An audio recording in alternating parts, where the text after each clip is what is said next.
Hello बच्चों, let us read the question. The question says match the following column. In column 1, A and B options are there, C3, C4 plant respectively. In column 2, 1 and 2 options respectively are Calvin cycle and Hatch and Slack pathway.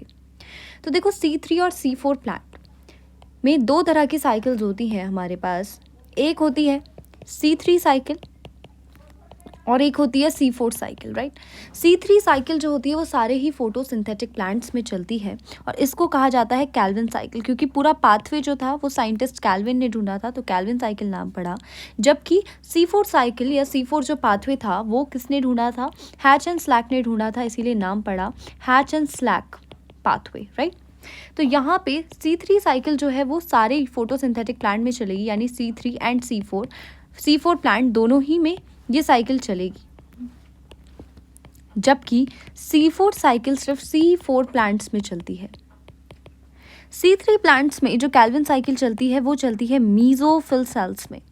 जबकि C4 sales में एक special तरह के sales होते हैं जिसे हम कहते हैं बंडल शीथ सेल्स, ठीक है, वहाँ C3 साइकिल चलती है.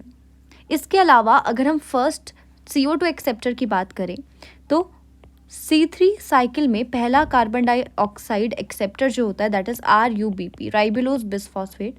जबकि C4 प्लांट्स में कौन होता है? C4 प्लांट्स में होता है आपका C3 प्लांट, और C4 प्लांट लिखाएंगे तो it will be more accurate. C4 plant में पहला CO2 acceptor is RUBP, whereas in C4 plant it is PEP, phosphoenolpyruvate, right.